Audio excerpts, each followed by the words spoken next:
A paz do Senhor Jesus, meu irmão, a paz do Senhor Jesus, minha irmã. Vamos para a nossa lição de número 9. Vontade, o que move o ser humano. Nosso texto áureo, digo, porém, andai em espírito e não cumprireis a concupiscência da carne. Gálatas 5:16. Verdade prática. Guiado por Deus, a vontade é uma bênção extraordinária, vital para a existência humana. Nossa vontade precisa ser guiada por Deus. Glória a Deus. Pensamentos e sentimentos podem influenciar a vontade e as decisões.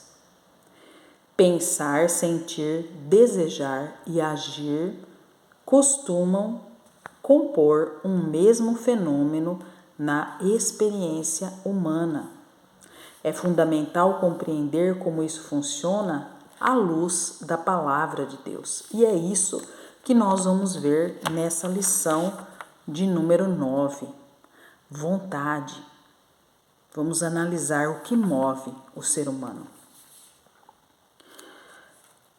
Volição ou vontade é a capacidade humana de desejar, querer, almejar, escolher e agir. Pode ser entendida também como motivação. Se fala muito de motivação hoje em dia. Sem desejo ou vontade, não há motivação. E, via de consequência, não há ação. Nesse conceito amplo, a manifestação da vontade, mesmo quando o que fazemos não era originalmente nossa vontade, mas de outro, e se a ela aderimos voluntariamente.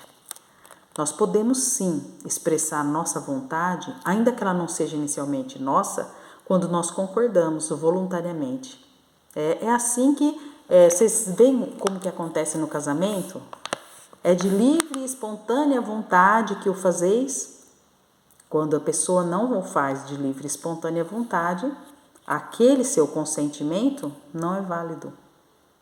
Mas se for de livre e espontânea vontade, seu consentimento é válido, porque sua vontade corrobora com aquela que foi manifestada. Glória a Deus. Tá linda essa lição, viu, irmãos? Tá linda. A conversão é um exemplo de mudança da vontade humana por meio do arrependimento. Todo verdadeiro cristão é alguém que, impulsionado pela graça de Deus, renunciou sua própria vontade para fazer a vontade de Cristo. Só que ele renunciou livremente, através do seu livre-arbítrio. Ele renunciou à sua vontade para fazer a vontade de Cristo. Isso é conversão. Glória a Deus, aleluia. Um pensamento pode ser apenas um pensamento, sem relação alguma com um sentimento ou um desejo. Por exemplo, podemos pensar em uma viagem que fizemos sem que isso nos traga qualquer emoção. Mas também podemos recordar com nostalgia, com saudade e desejar viajar novamente. E esse desejo pode nos motivar a comprar a passagem e repetir a experiência. Em um caso assim, ocorre um fenômeno completo: pensamento, sentimento, desejo e ação. Aconteceu com Eva no Éden. Em sua conversa com a serpente, a mulher refletiu sobre o significado do fruto da árvore da ciência do bem e do mal até ser enganada. Ao acreditar na falsa elevação que obteria, seria como Deus, certamente sentiu alguma emoção. O próximo passo foi a manifestação do desejo, que gerou a ação, tomou o fruto e comeu. Adão pecou sem ser enganado. Isso significa que seu entendimento da proibição e consequências relativas ao fruto da árvore do conhecimento do bem e do mal não foi alterado. O problema de Adão se deu na esfera da vontade, do desejo. em vez de permanecer firme em seu propósito de obedecer a Deus, ele decidiu pecar, aderindo à vontade de Eva, que lhe deu o fruto. Quantas decisões erradas nós tomamos, plenamente conscientes de suas consequências. Da violação de uma restrição alimentar, sair fora do regiminho, né? Até condutas mais graves, como passar um sinal vermelho. Muitas vezes o desejo fala mais alto que a razão. Conheço pessoas que passaram o sinal vermelho e acabaram atropelando pessoas, causando acidentes. Sabiam que era errado passar no sinal vermelho, mas correram risco. Quantas pessoas diabéticas, mesmo sabendo que não podem consumir açúcar, continuam fazendo consumo exagerado. Conheço pessoas que tiveram que amputar membros do seu corpo porque continuaram se alimentando de algo que lhes fazia mal. Então, muitas vezes, o desejo ele fala mais alto que a razão. A busca do prazer pelo prazer é uma característica da cultura hedonista. Vícios e compulsões arrastam multidões, mesmo que elas conheçam seus destrutivos efeitos. Assim, só Jesus pode libertar o ser humano de prisões espirituais. Vai falar para mim que a pessoa que usa drogas não sabe que isso lhe causa mal? Sabe. A pessoa que é viciada em jogos de apostas sabe que faz mal. Bebidas, pornografia. A pessoa sabe que isso não é bom, não é recomendável, faz mal, leva a pessoa para um caminho muitas vezes sem volta. E mesmo assim, a pessoa em busca desse prazer, ela faz. Então, é isso que estamos estudando. Nossos desejos, nossa vontade. Mas vamos ver que nós podemos sim ser libertos dessa escravidão rumo à redenção. O povo de Israel tornou-se escravo de seus desejos durante a peregrinação pelo deserto. Eles deixaram-se levar da cobiça do deserto e tentaram a Deus na solidão. E ele satisfez os desejos do coração deles, mas eles definharam, sua alma definhou. Apesar das grandes maravilhas operadas por Deus, os hebreus, tomados de ingratidão, lembravam-se das comidas do Egito e se deixavam dominar por seus desejos. Pensavam, sentiam e desejavam o que lhes era servido na casa da escravidão, de onde haviam sido libertos com mão forte. Quantas vezes o Senhor nos tira do lamaçal do pecado e, por vezes, muitos sentem o desejo de para lá retornar, em busca de um prazer momentâneo.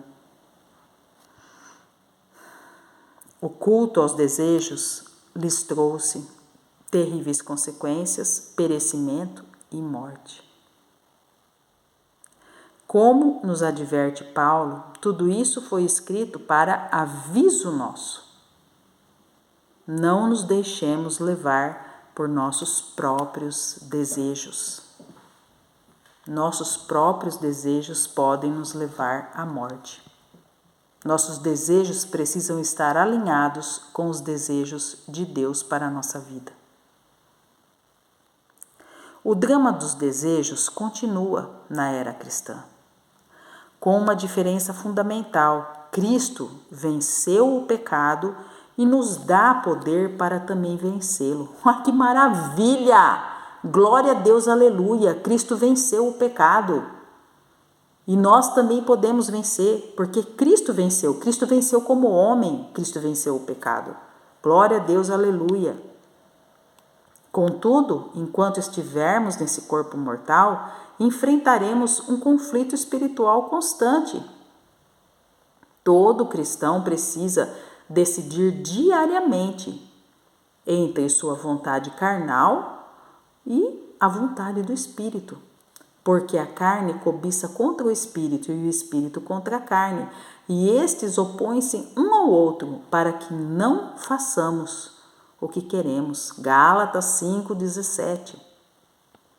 A carne, sars, natureza pecaminosa, tem seus próprios desejos, que são contrários ao Espírito.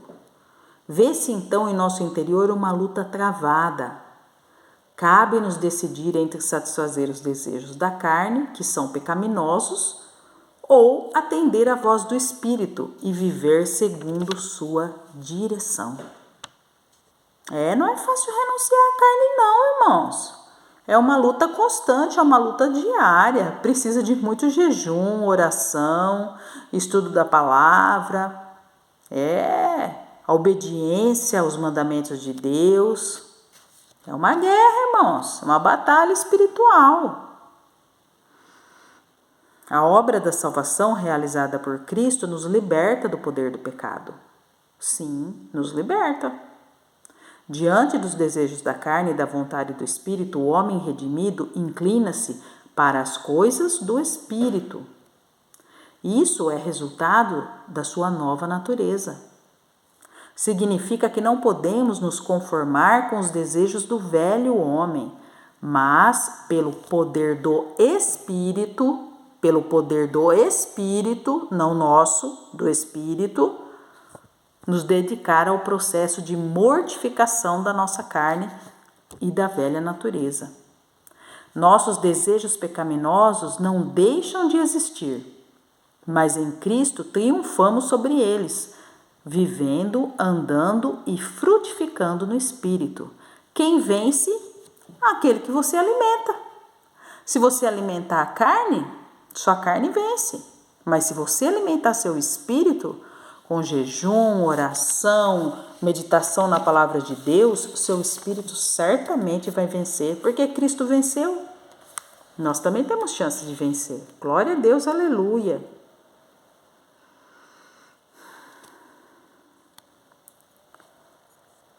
Vamos ver aqui os ensinos de Tiago acerca dos desejos. Tiago 1, 14 e 15 trata dos desejos carnais e suas consequências, empregando o conhecido termo concupiscência. O que é a concupiscência? É o desejo intenso pelas coisas carnais. O apóstolo refere-se ao processo de tentação e pecado, mas cada um é tentado quando atraído e enganado por sua própria concupiscência, desejo intenso por coisas carnais. A faculdade da vontade é retratada nesse texto como um elemento de comunicação interna que tem a capacidade de atrair e enganar.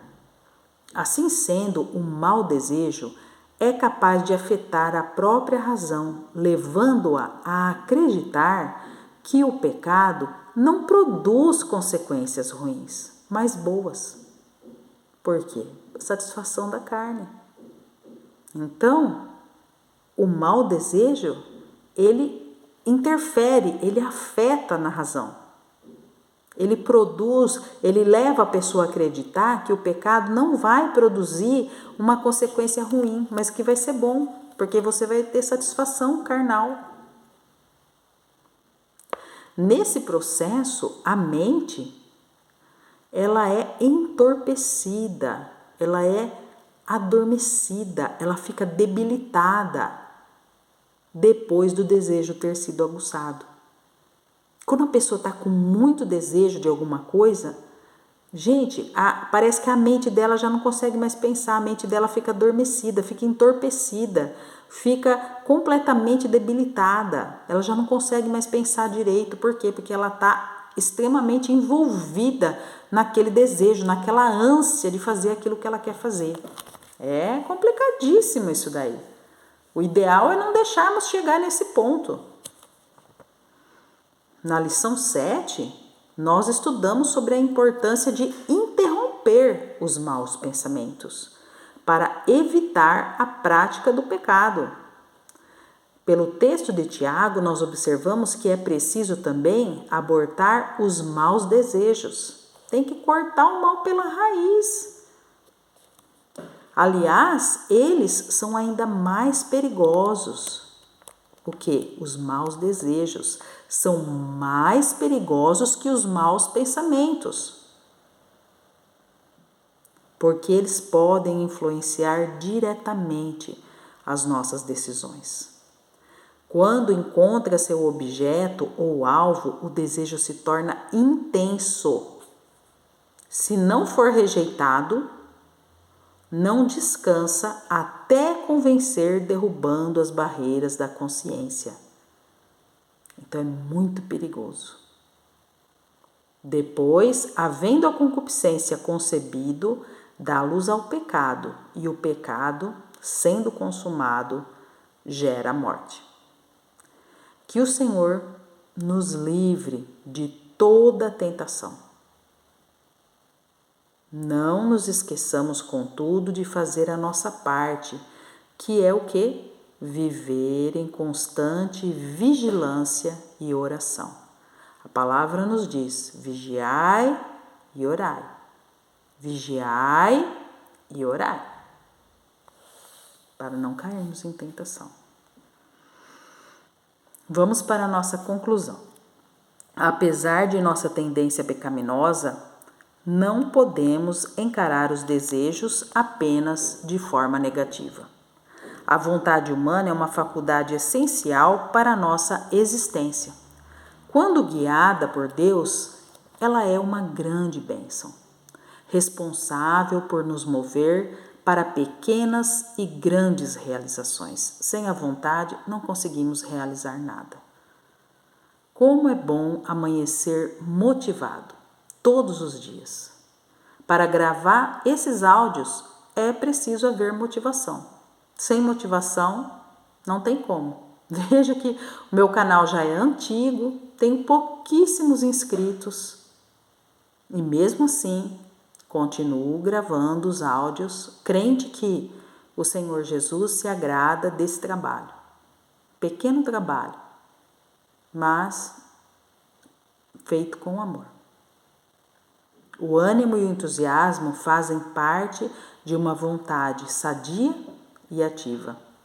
São dados por Deus e servem para nos impulsionar para as tarefas cotidianas, independentemente da fase da vida. Inclusive nesta, que eu estou aposentada. Glória a Deus, e o Senhor me dá ânimo para prosseguir nas tarefas que eu necessito fazer. Espero que você tenha gostado dessa aula e espero você na nossa lição de número 10. Que Deus lhe abençoe.